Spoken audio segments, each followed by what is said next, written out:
My name is Robert Svoboda. I am originally from Texas. In 1972, I took a Bachelor of Science degree at the University of Oklahoma. And in 1974, I enrolled in the Tilak Ayurveda Mahavidyalaya in Pune. In 1980, I graduated with a BA/MS Ayurvedacharya degree. And since 1980, I've been traveling around the world talking to people about Ayurveda.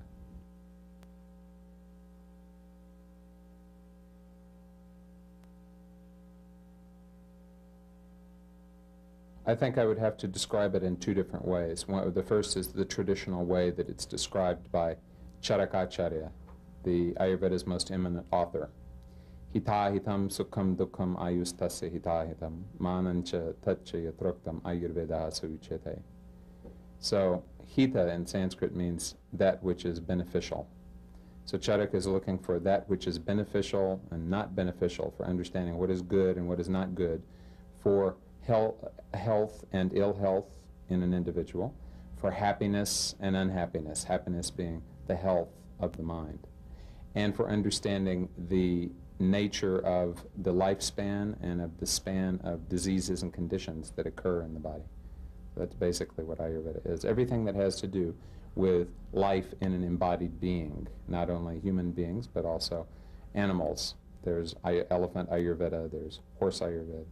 For example, in South India, there is still a clinic where, in South India, elephants are used in temples, and they're used for logging. So if your elephant is unwell, you send him to the elephant clinic, where perhaps he will get massaged and be given a different diet, maybe even given an enema. And then when he's all better, then he goes back to wherever he came from. How about the plant? The plant Ayurveda is used specifically for people who are trying to grow better quality plants, to grow unusual plants. So, for example, if you have a mango tree that you want to develop new qualities in, Ayurveda is a qualitative medical system. It's interested not so much in the quantity of things, like how many beats a minute your pulse goes, but what is the quality of your pulse? Is it hot? Is it cold? Is it thready? Is it full? Is it empty? Is it weak? So in the same way, we want the quality of the mango. We don't really care how much ash there is in the mango if you incinerate it, or what percentage of water there is in the flesh of the mango. We're interested in what sort of juice it provides to the organism, what kind of taste you get when you eat the mango.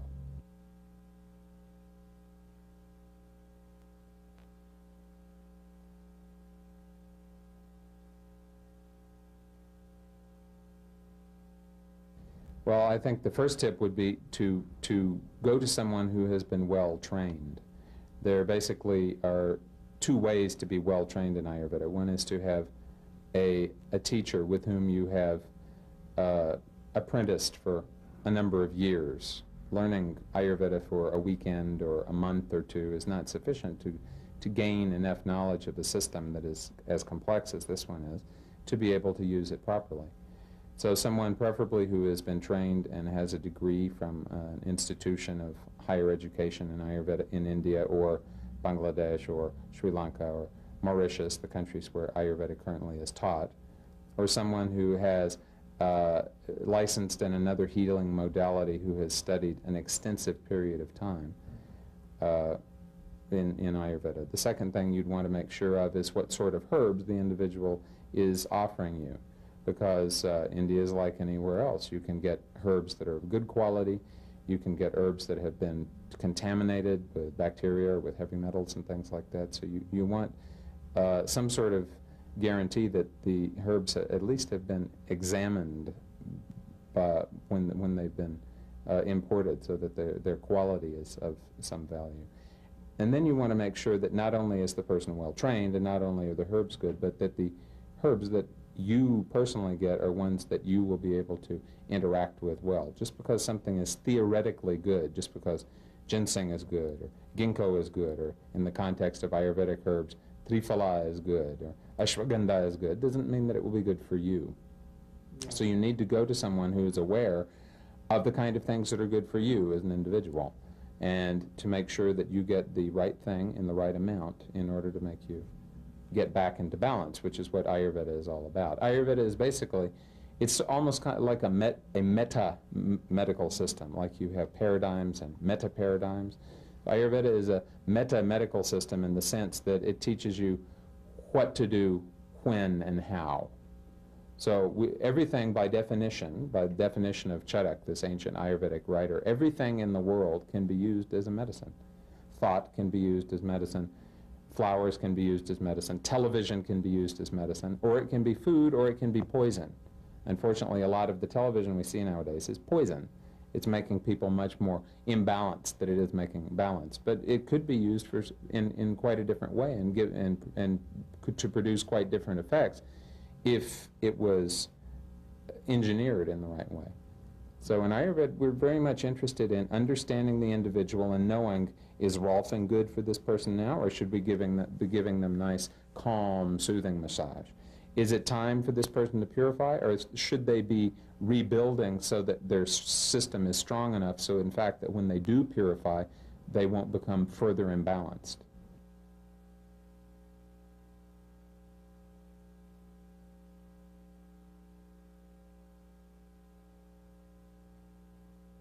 Ideally, we would like for everybody to go out and collect them themselves. Certain things, however, may only be available in India. We'd like very much for people to grow things themselves. But supposing you want to give them amalaki, which is one of the ingredients in Triphala and is in the main ingredient in the famous Ayurvedic jam Chyavanprash. Well, first of all, amalaki will only grow where it doesn't freeze. So then you have to move to a place where it doesn't freeze. And then it will take 10 years for the amalaki to grow. So the disease is happening today, and you say, well, come back 11 years from now and you'll be able to get your treatment. It's not practical. So although we would like very much to have people going out and collecting things themselves, it is more appropriate to be providing them things that they can use in a way that will be beneficial to them now. And very much we're interested in people learning the qualities of the herbs that are present in the place where they live and making use of those herbs as much as possible. But certain things are unique. They have qualities that are not necessarily translatable into local things, like ginseng, like ashwagandha, like licorice root.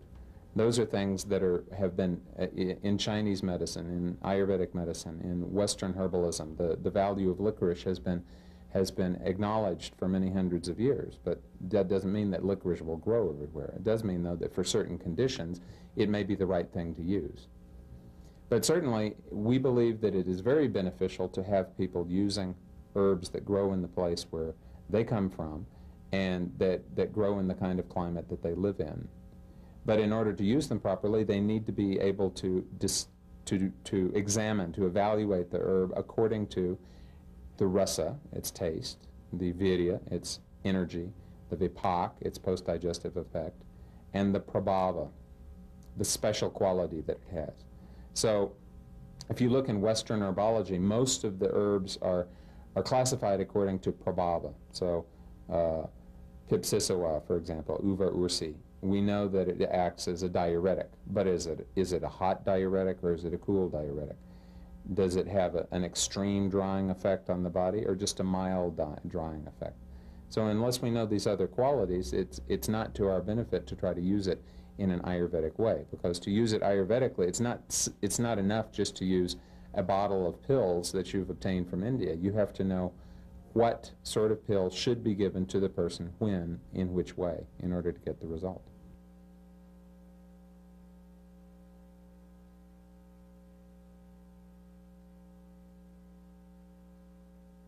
There are, but there are also many herbs that are used in India that are present here in the United States also. For example, aloe vera.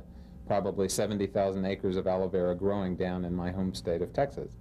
Aloe vera is used in India in a wide variety of different ways, particularly for the eyes, the skin, the liver. And so as with licorice root, which is used in India as well as over here, as with many of the spices that we eat, fennel, cumin, coriander, all of these are used in India as medicines as well as foods. But there are a number of things like this ashwagandha, which is a small root that grows generally in cool climates, that's very good for causing the nervous system to become calm. and very, very, very safe. Its lethal dose is extremely high. So ashwagandha is something that, even though it is native to India, now it is beginning to be grown organically here in the United States. So it is in the process of being naturalized to this country. So at some point, ashwagandha that is available here will become very available for people to use and get benefit from, particularly those people who have vata constitutions and vata imbalances.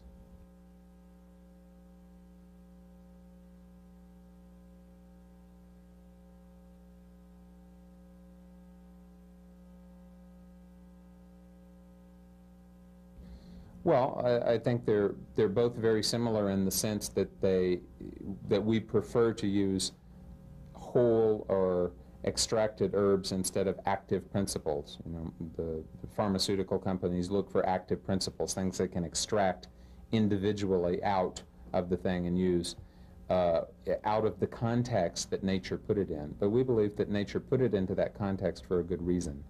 And so that it is, we prefer to use an extract of the entire thing, or at the most extracting it or preparing it in such a way that it enhances one of its qualities, but retains all of its natural ingredients. So I think, generally speaking, in that way, our philosophy is very similar to that of Western herbalism, who also prefers to take things in as crude a form as possible.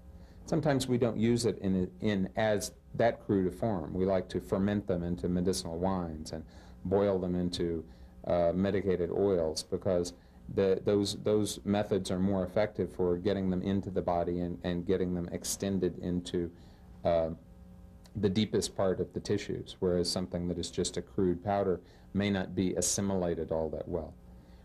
As my mentor used to say, it's not what you eat, it's what you digest that counts, but out of what you digest, it's what you assimilate that counts, and out of what you assimilate, really, it's what you utilize that counts. It doesn't even matter if it gets to be assimilated, it has to be used by your organism. The way of looking at the client is often different. The word darshan in Sanskrit means both philosophy and sight. So in India, we believe that your philosophy is your sight, the way you look at the world. So it's very common for Western herbalists to think in terms of, what does the herb actually do?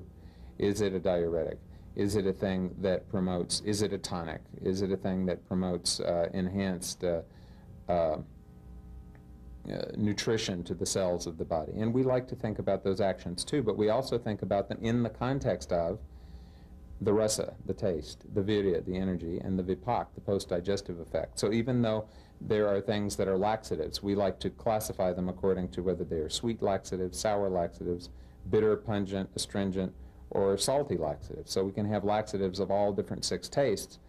And generally, it is obvious when we examine the individual client which of those tastes is the thing they need best. You know, Ayurveda is probably the only medical system that has, as a disease category, lack of taste, improper taste, taste that is misplaced taste. So taste as a category of health and morbidity, health and pathology, is something that's very central to and possibly unique to Ayurveda.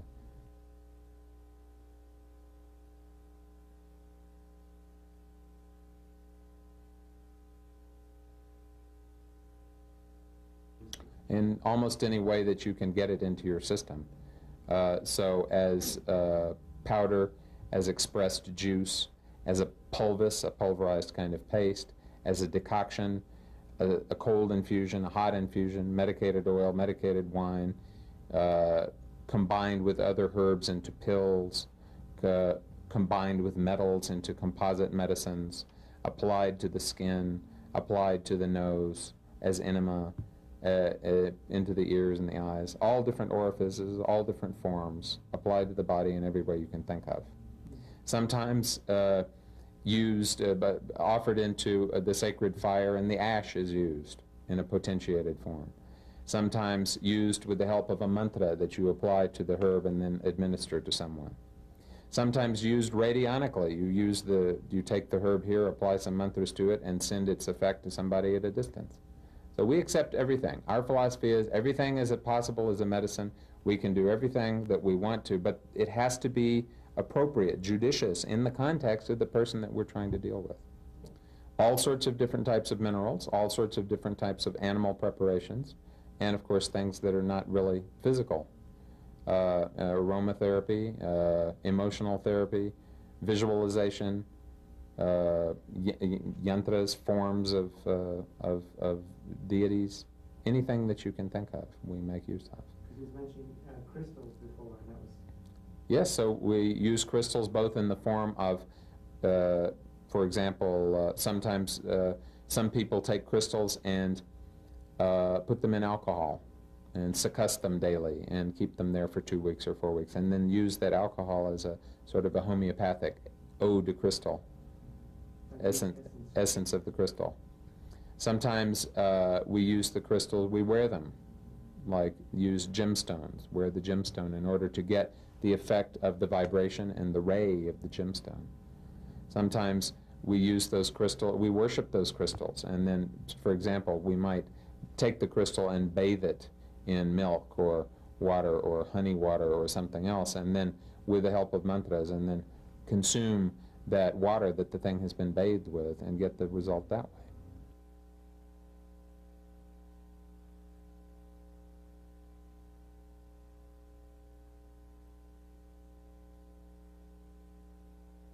Western medicine really does not have much of a darshan, does not have much of a philosophy.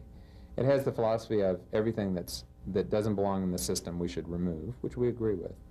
But it has a philosophy of disease. It has a very effective philosophy of trauma and initial trauma care, and it's very effective in terms of surgery and crisis.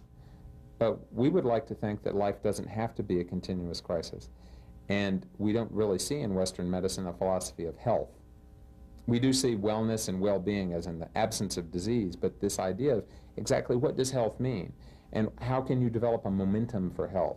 And once you have that momentum for health, how can you enhance it, and how can you make it contagious so that other people in your neighborhood will also catch the disease of health, or we should say the ease of health? So how can Ayurveda be beneficial to people who are trained in Western medicine? Well, it can give them a way of seeing the world. It can give them a way of understanding why some of their patients respond very well to a certain medicine and why some of them have terrible side effects from that very same medicine. It can help them understand why some of their people, especially the Vata people who are tall and thin, should not be out running marathons and should not be out pounding the pavement and damaging their joints. It will help them understand why those people are doing that and what can be done to encourage the client to do something that will achieve the goals that the client wants but not be so detrimental to the physical body. It'll help them understand why Pitta people love to drink coffee all day long and why that's the worst possible thing for them to be doing. It helps them to understand why the Kapha person needs so much prodding to actually get up and move around, and why that prodding has to be consistently performed because the Kapha person has to move around in order to be healthy. So it gives a perspective on specific varieties of health and disease, and it also it has the potential, at least for those Western physicians who are really interested in making their clients healthier, it has the potential to give them the kind of perspective that they can use to help the client develop a personal life story. People need life stories. That's why we find people, let's say, dressing up in Star Trek outfits and wandering around in the street. They're looking for some kind of self-definition. The sort of life that we live nowadays is one in which the only kind of self-definition you have is from things that other people are attaching to you. We've lost an immense amount of what was the culture that we grew up in even 30 or 40 years ago. And people are looking for some way of understanding who they are, where they belong, and they're going to very great extremes in order to try to find some sort of meaning in life. So all we're saying in Ayurveda is you don't have to go to such great extremes. You don't have to become completely fanatic about things that are extremely bizarre. You can begin by trying to understand the way that your body differs from other people's bodies, and you can proceed to understand the way that your mind differs from other people's minds, And you can develop that into an understanding of your own individuality and how you can enhance that individuality healthily, and how you can develop a kind of relationship between you and the external environment, between you and other people, between you and the spirit, you and the Godhead, that will make you a really healthy person and can enhance the health of the people and the society around you.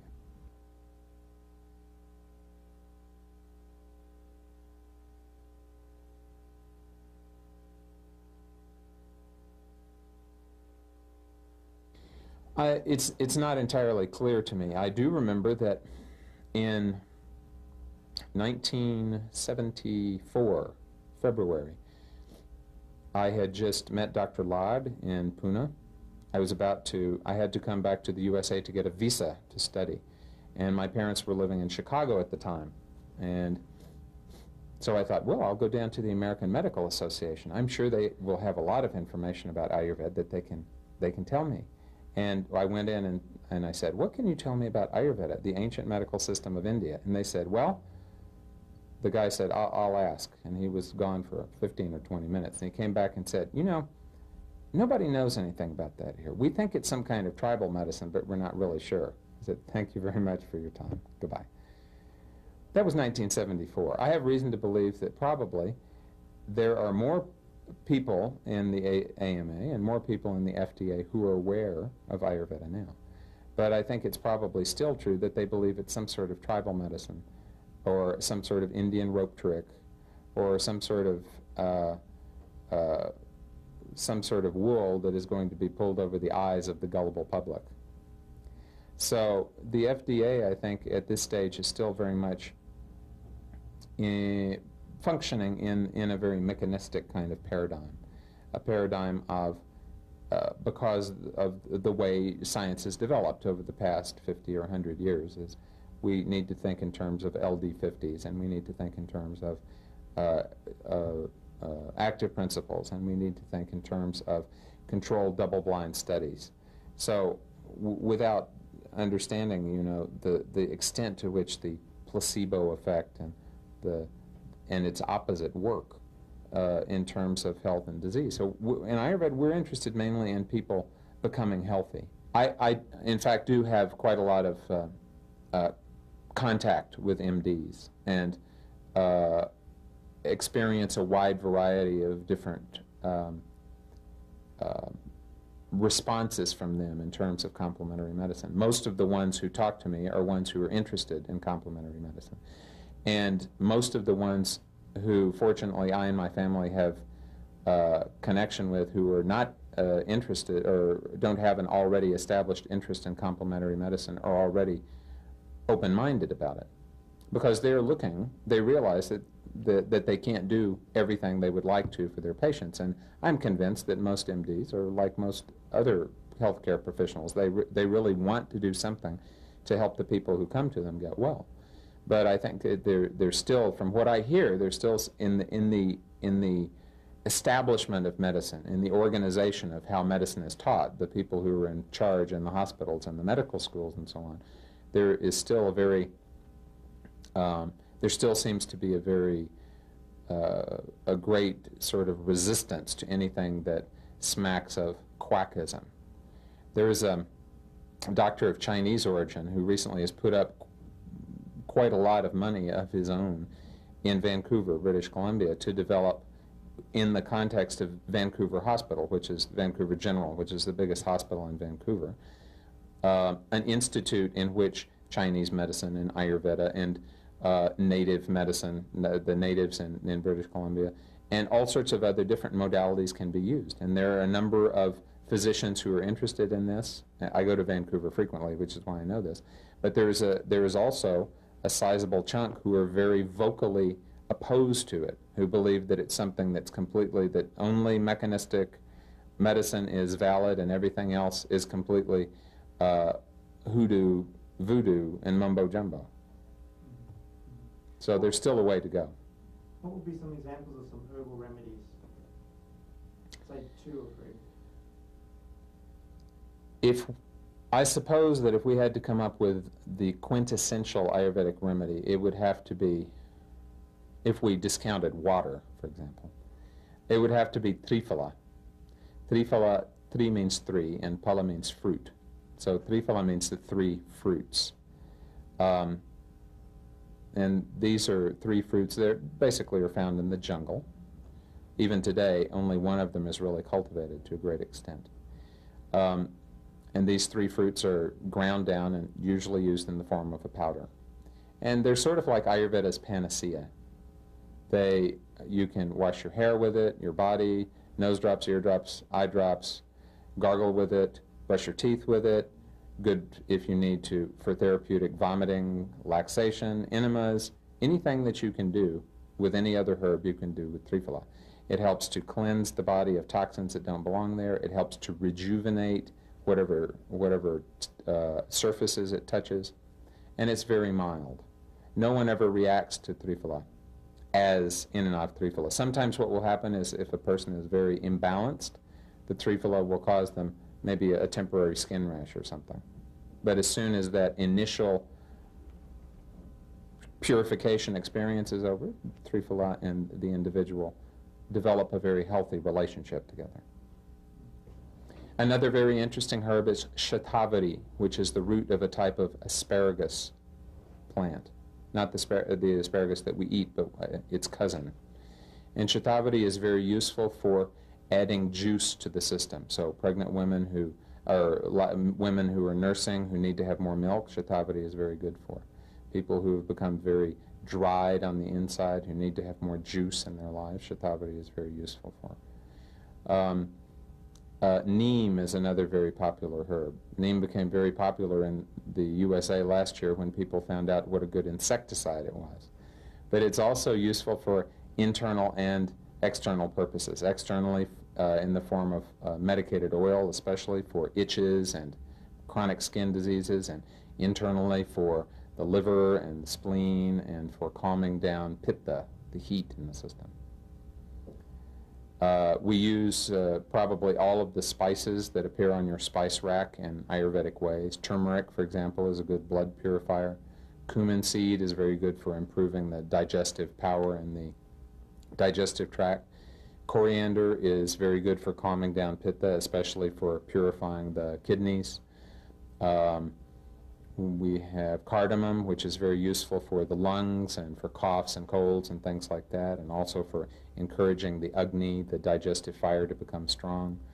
Clove is beneficial for similar things. Nutmeg is very good for people who have chronic diarrhea, and not only diarrhea, but malabsorption syndromes.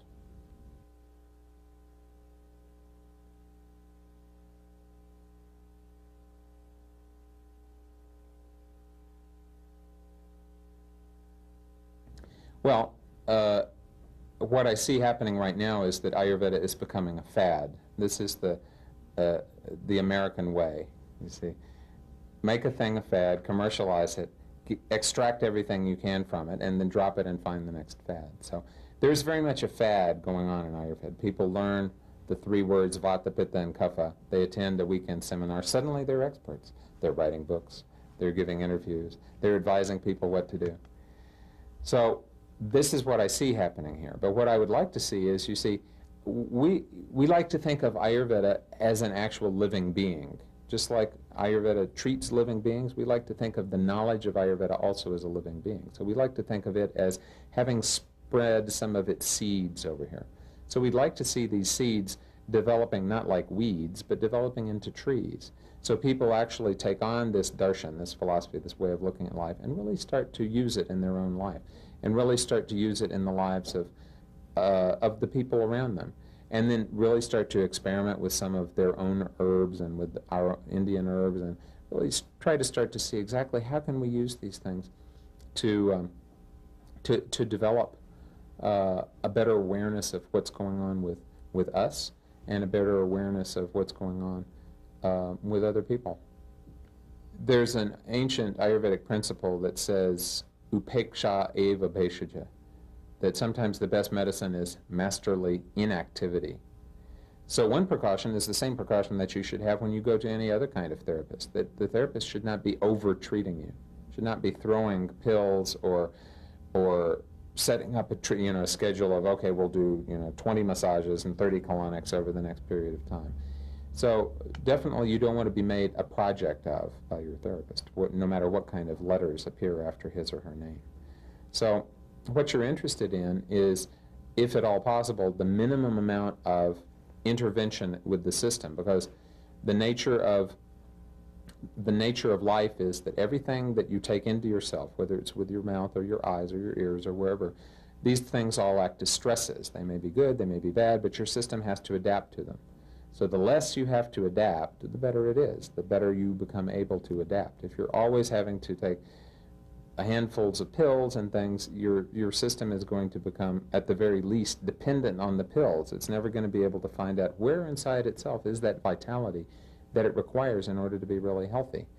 So one thing you want to be wary of is people who load you up with things without understanding what they're. You want to go to someone who understands the nature of how your life is moving. In Ayurveda we use the word gati, G-A-T-I, which is almost the same, it comes from the same root as the word gait, G-A-I-T.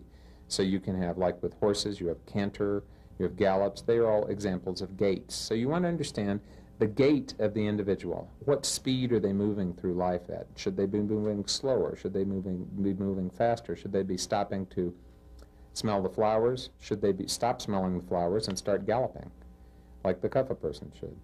So we're interested in sending people to therapists who can understand how the individual is working, not just are they a liver or are they a spleen, or not just in the case of, like, so-called New Age therapists, do they have candida, or do they have some kind of other sexy diagnosis, that will enable somebody to convince them that they should go in a certain way, instead of understanding for themselves who they are and what way they should go in. We're interested in educating people. We're interested in giving people the tools that they need to take responsibility for themselves. Take advantage, take the advantage of healers, but take your own responsibility. Use the healer, use the food, use the herb as an adjunct, as something that is assisting you to become healthier. Don't become addicted to it. The world we live in is a world of addiction. People are addicted to everything. What we're interested in is trying to, some things you're going to be addicted to anyway. Food, water, air. But that doesn't mean you should be addicted to everything in your life. Minimize your addictions, and when you do that, you can maximize your quality of life, because you're maximizing the field in which you can operate. The Vaidya B.P. Nanal, who was Dr. Laud's teacher and my teacher also at the Tilak College, is probably Pune's most eminent Ayurvedic physician. And for many years now, he has acted as a consultant to the Tata Cancer Hospital in Bombay, the biggest cancer hospital in Bombay. And ordinarily they send people that they have already treated with radiation or chemotherapy to Vaidya Nanal for follow-up treatment, because they say, look, we can minimize the cancer, but we need you in order to make the person healthy again. And often they will send people that they don't know how to treat. Without doing any kind of treatment, they'll say, you just please, we don't know what to do about this. And one of the very doctors from our college, Vaidya Agate, professor of anatomy, that was sent away from the hospital with leukemia, they said, look, you have a week, maybe you have 2 weeks. Go get your affairs in order. And he's still alive. 3 or 4 or 5 years have gone by now. So that doesn't mean that Ayurveda has a cure for every kind of malignancy. We don't think of cancer as one disease. We think of it as a condition in which the ahankar, the I-forming principle in the body, has become very weak and unable to tell what belongs to it and what doesn't belong to it.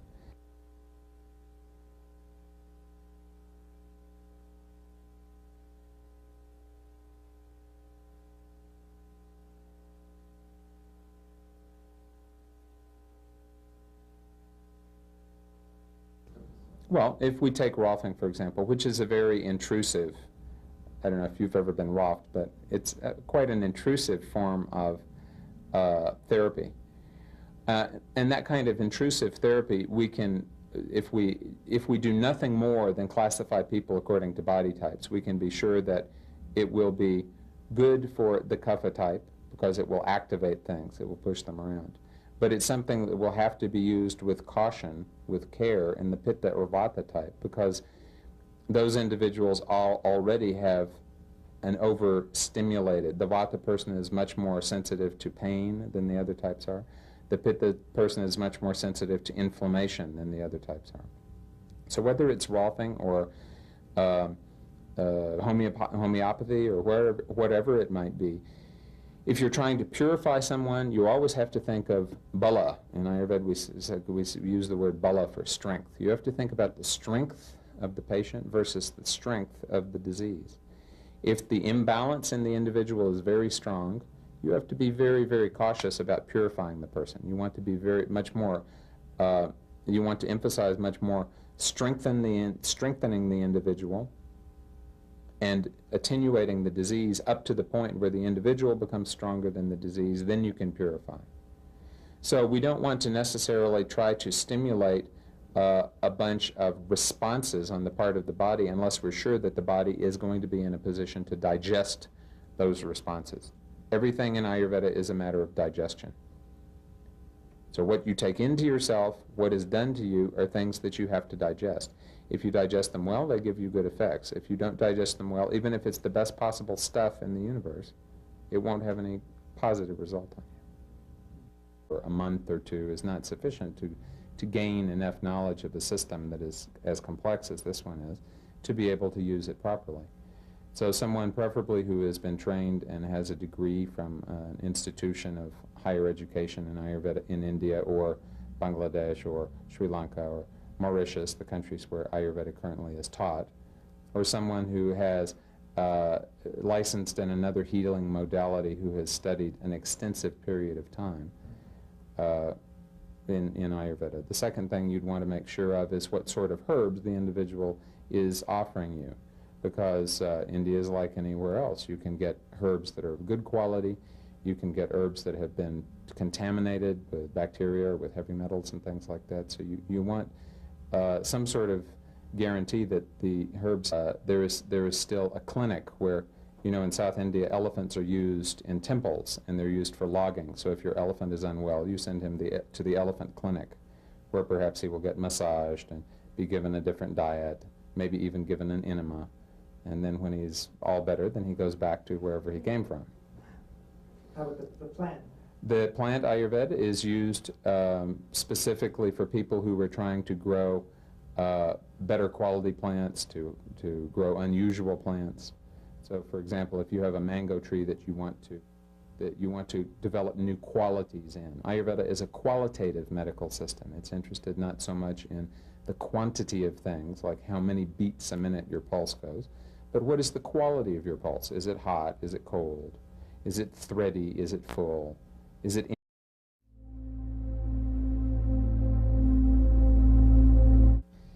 My name is Robert Svoboda. I am originally from Texas. In 1972, I took a Bachelor of Science degree at the University of Oklahoma. And in 1974, I enrolled in the Tilak Ayurveda Mahavidyalaya in Pune. In 1980, I graduated with a BA/MS Ayurvedacharya degree. And since 1980, I've been traveling around the world talking to people about Ayurveda.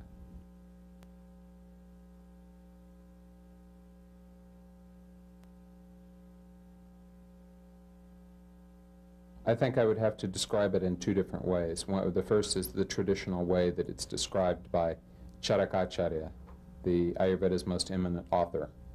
Hita hitam sukham dukham ayustasya hita hitam manancha tatcha yatroktam ayurveda suvichete. So hita in Sanskrit means that which is beneficial.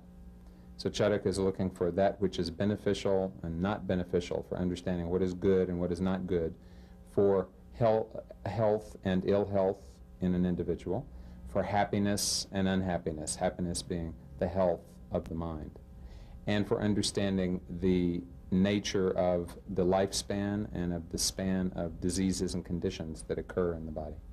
That's basically what Ayurveda is. Everything that has to do with life in an embodied being, not only human beings, but also animals. There's elephant Ayurveda, there's horse Ayurveda. For example, in South India, there is still empty. Is it weak?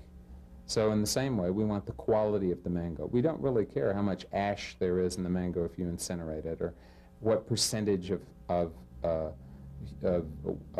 water there is in the flesh of the mango. We're interested in what sort of juice it provides to the organism, what kind of taste you get when you eat the mango.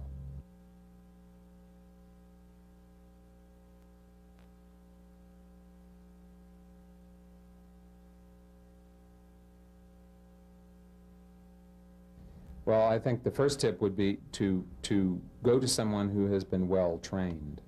There basically are two ways to be well trained in Ayurveda. One is to have a teacher with whom you have apprenticed for a number of years, learning Ayurveda for a weekend or